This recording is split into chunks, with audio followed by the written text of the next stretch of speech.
Half yearly exam 2024। তোমরা যারা অষ্টম শ্রেণী থেকে অর্ধবার্ষিক পরীক্ষা দিতেছ, তোমাদের ইংরেজি প্রথম পত্রের দেখো এই যে আমরা কুইশনটা রাখছি, এই কুইশনটা হুবহু তোমাদের আসতে পারে। তো অবশ্যই তুমি ক্লাসটা মনোযোগ সহকারে দেখবা। দেখো আমি এখানে উত্তর সহকারে রাখছি, সম্পূর্ণ তোমাদেরকে বুঝিয়ে দেব। 1 থেকে তোমাদের 13 নং পর্যন্ত আসে, তো 1 থেকে 13 নং পর্যন্ত তোমাদেরকে এই ভিডিওতে বুঝিয়ে দেব। তো শিক্ষার্থী বন্ধুরা চলো আমরা 1 নংটা দেখি। প্রথমে তোমাদেরকে উত্তর সহকারে দেখাবো যেন তোমরা পড়তে সুবিধা হয়। তো শিক্ষার্থী বন্ধুরা চলো আমরা দেখি। তো তোমাদের প্রথমে একটা তোমাদের যে ইংরেজি প্রথম পত্র বইটা আছে না, এই বই থেকে হুবহু একটা পেসেজ মানে গল্প আসবে, ঠিক আছে। এই পেসেজটা যে আসছে এইখান থেকে আমাদেরকে উত্তর দিতে বলা হয়েছে। দেখো, read the text and answer question 1 2, মানে 1 নং এবং 2 নং এই পেসেজ থেকে তোমাকে কি করতে হবে, আনসার দিতে হবে। তো 1 নং এ দেখো কি আসছে, এমসিকিউ আসছে। কয়টা এমসিকিউ আসছে? 7টা এমসিকিউ আসছে। যদি তুমি 7টায় পারো তাহলে 7 মার্ক পাইবা। তো দেখো আমি এখানে এমসিকিউ এর উত্তরগুলো রাখছি। ফোক মিউজিক প্রথমটা হবে, এরপরে দেখো 2 নাম্বারটা হবে ওরাল ট্রেডিশন, এরপরে সি নাম্বারটা হবে অল অফ দ্য অ্যাবাভ। এভাবে তুমি কি করবা, সবগুলা আনসার দিবা।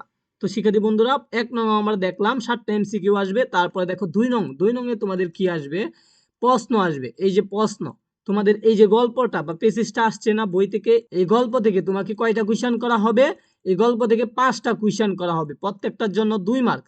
তুমি এই গল্পটা প্রথমে মনোযোগ সহকারে পড়বা, এরপরে গল্প থেকে কি করবা, প্রশ্নগুলোর উত্তর দিবা। তুমি দিতে পারলে 10 মার্ক পাওয়া যাবে এখানে, ঠিক আছে। তো শিক্ষার্থী বন্ধুরা তুমি যদি 2টা আনসার দিতে পারো, 2টাও ভালোভাবে আনসার দিতে পারো, তাহলে 4 মার্ক পাবা। তো তুমি কি করবা, অবশ্যই প্রশ্ন উত্তরগুলো আনসার দিয়ে আসবা পরীক্ষার হলে। এরপরে দেখো আরেকটা নকশিকাতে একটা গল্প আসছে, এই গল্প থেকে তোমাকে কুইশন করা হয়েছে। প্রথম বলছে read the text and answer question 3 এবং 4। 3 নং এবং 4 নং এই গল্প থেকে আমাদেরকে কি করতে হবে, আনসার দিতে হবে। গল্পটা পড়বা, পড়ার পরে তোমাকে এই শূন্যস্থানগুলো আনসার দিতে হবে। এখানে 5টা শূন্যস্থান আসছে, তো 5 মার্ক। 5টা শূন্যস্থান তুমি গল্পের আলোকে উত্তর দিতে পারলে 5 মার্ক পাইবা। এরপরে দেখো 4 নং, 4 নং এ আসছে সিনোনিম অ্যান্টোনিম। সিনোনিম অর্থ কি, সমার্থক শব্দ। তুমি বাংলা প্রথম পত্র দেখো না, শব্দের অর্থ শিখো না, সমার্থক শব্দ অর্থ। এই সমার্থক শব্দ অর্থ হলো এগুলা। এরপরে বিপরীত শব্দ শিখো না, এটা হলো অ্যান্টোনিম। তো এখানে শব্দগুলা দেওয়া আছে, 5টা শব্দ এই গল্প থেকে তোমাকে দিছে, দিয়া বলছে সিনোনিম এবং অ্যান্টোনিম করার জন্য, মানে সমার্থক শব্দ লিখবা। আর যেটা অ্যান্টোনিম বলছে এটা কি করতে হবে, বিপরীত শব্দ লিখতে হবে। এরপরে দেখো 4 নং পর্যন্ত আমরা দেখলাম, এখানে কত মার্ক, 5 মার্ক। এরপর আরেকটা গল্প আসবে, টোটাল তোমাদের গল্প আসবে 3টা, ঠিক আছে।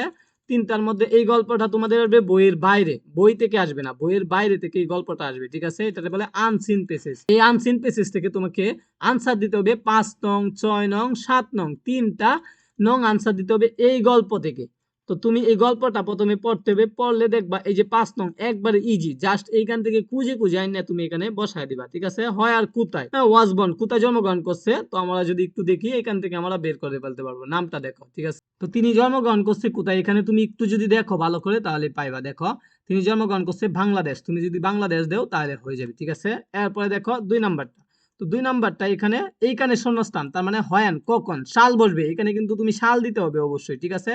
তিনি মৃত্যুবরণ করছে কত সালে, তো তিনি মৃত্যুবরণ করছে কত সালে, এটা যদি আমরা একটু গল্পটার মধ্যে তাকাই তাহলে দেখবা হি ডেট, মানে মৃত্যুবরণ করছে, এই যে মিলে গেছে হুবহু, হি ডেট অন 10 নভেম্বর 1994। তাই এখানে তুমি কি করবা, 1994 নভেম্বর 10 এটা লিখে দিবা, তাহলেই হয়ে যাবে, ঠিক আছে। এভাবে তুমি কি করবা, আনসারগুলা দিবা। এরপরটাও কত সালে হয়েছে, তো আমার উত্তরগুলো একটু দেখে নেই। এই যে উত্তরগুলো এখানে রাখা আছে, তো তুমি উত্তরগুলা এখান থেকে দেখে নাও। এই যে উত্তরগুলো এখানে রাখা হয়েছে। তো এই যে তিনি 1994 সালে কি করছেন, মৃত্যুবরণ করছেন। তো এখান থেকে তুমি উত্তরগুলা নিয়ে বসায় দিবা, ঠিক আছে। এরপর দেখো শিক্ষার্থী বন্ধুরা 6 নং এ আসছে সত্য মিথ্যা। তো সত্য মিথ্যাগুলো আমরা দেখি। তো 6 নং এ যে সত্য মিথ্যা আসছে, এটা হবে সত্য, এটা হবে মিথ্যা, এটা হবে সত্য, এরপরে এটা হবে সত্য আর এটা হবে মিথ্যা। এখন এই যে এফ মানে মিথ্যা, হ্যাঁ ফলস, এই যে দেখো ট্রু লেখবা সত্য থাকলে আর ফলস লেখবা মিথ্যা থাকলে। এখন তুমি যদি ফলস লিখো তাহলে তোমাকে কি করতে হবে, সঠিকটা লিখে দিতে হবে, যেহেতু এটা ভুল প্রমাণিত হয়েছে। কেন ভুল প্রমাণিত হয়েছে এটা তুমি এই গল্প থেকে আনসার দিতে হবে। দেখো 6 নং, এই যে 6 নং বলছে গল্প থেকে আনসার দেওয়ার জন্য, তো 6 নং কিন্তু আমরা গল্প থেকে আনসার দিব। তো যেটা আমাদের ভুল হবে এটা ব্যাখ্যা সহ দিতে হবে, আর যেটা সত্য হবে এটা খালি জাস্ট ট্রু লিখে দিবা, তাহলেই নাম্বার পেয়ে যাবে, ঠিক আছে। 5টার জন্য 5 মার্ক। এরপরে দেখো সামারিজ। তো সামারিজ এই গল্প থেকে আমাদেরকে কি করতে হবে, 10 মার্কের জন্য আনসার দিতে হবে। তো সামারি লেখার নিয়ম আমি আগে তোমাদেরকে শিখাইছি, এটা অত্যন্ত সহজ। তুমি হ্যাঁ এক পৃষ্ঠার অর্ধেক পৃষ্ঠা লিখবা, ঠিক আছে, তাহলে তুমি সামারিতে 10 মার্ক পেয়ে যাবা। তো সামারি লেখার নিয়মটা ভালো করে দেখে যাইবা, তাহলে এখানে কত মার্ক, 10 মার্ক পাইবা। এরপর দেখো 8 নং, 8 নং এ তোমাদেরকে কি বলা হয়েছে, টেবিল মিলকরণ, এ কলাম বি কলাম দেওয়া আছে। তো এখানে বির সাথে 1 নাম্বারটা মিলছে, জাস্ট এই লাইনটা লিখে এই লাইনটা লিখে দিবা, তাহলেই হবে। এভাবে তুমি 5টা লাইন তৈরি করবা, ঠিক আছে, 5টা লাইন কোনটার সাথে কোনটা মিলবে, জাস্ট তুমি টেবিলগুলো মিল করবা। আচ্ছা, পরবর্তীতে দেখো 9 নং এ আসছে তোমাদের রিয়ারেন্স। রিয়ারেন্সে কত মার্ক, 8 মার্ক। তো এই 8 মার্ক পাওয়ার জন্য তোমাদেরকে কয়েকটা রিয়ারেন্স ভালোভাবে শিখতে হবে। অবশ্যই রিয়ারেন্স গুলা বাংলা অর্থ সহকারে শিখে যাবা।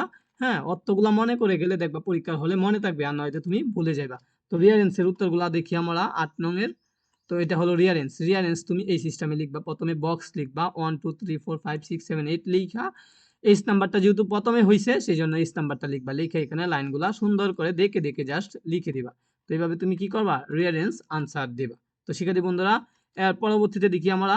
তো 10 নং এ কি আসছে তোমাদের, তোমাদের যে বইটা আছে না, ইংলিশ ফর টুডে, মানে ইংরেজি প্রথম পত্র বই থেকে কবিতাগুলা থেকে তোমাদেরকে 5টা প্রশ্ন আনসার দিতে হবে। 8টা প্রশ্ন আসছে এখানে, 8টার মধ্যে তোমার যে 5টা পারো সেই 5টা কি করবা, তুমি আনসার দিবা। প্রত্যেকটার জন্য 2 মার্ক করে। তুমি যদি 3টা প্রশ্ন উত্তর দিতে পারো তাহলে 6 মার্ক পাবা, যদি 5টা প্রশ্ন উত্তর দিতে পারো তাহলে 10 মার্ক পাইবা। এরপর 11 নং এ আসছে তোমাদের স্টোরি।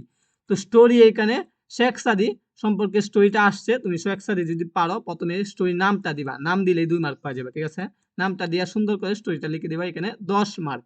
এরপরে দেখো শিক্ষার্থী বন্ধুরা, তোমাদের 12 নং এ আসছে প্যারাগ্রাফ। প্যারাগ্রাফ তোমাদের কত ওয়ার্ডে লিখতে হবে, 150 ওয়ার্ডে লিখতে হবে, ঠিক আছে, মিনিমাম 1.5 থেকে 2 পৃষ্ঠা হবে, ঠিক আছে। তো তুমি কি করবা, প্যারাগ্রাফটা সুন্দর করে আনসার দিবা।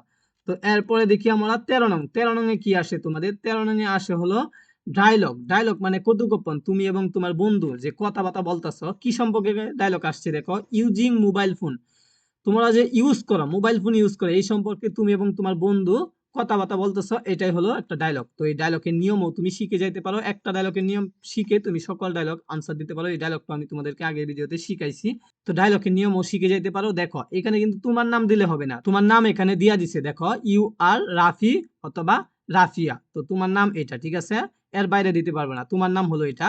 এরপরে তোমার বন্ধুর নামও কিন্তু তারা দেয়া দিচ্ছে, ঠিক আছে, সাফি অথবা সাফিয়া, এই 2টা নাম তোমার দিতে হবে। প্রথমে তোমার নাম দিবা কি, রাফি, এরপরে তোমার বন্ধুর নাম দিবা সাফি। তো এইভাবে তুমি কি করবা, নাম দিয়া ডায়লগটা লিখে দিবা, তাহলে এখানে 10 মার্ক পাইবা। ডায়লগ কিন্তু অত্যন্ত সহজ। তো শিক্ষার্থী বন্ধুরা, পরবর্তী সাজেশন পাওয়ার জন্য আমাদের চ্যানেলটা সাবস্ক্রাইব দিয়ে রাখবা।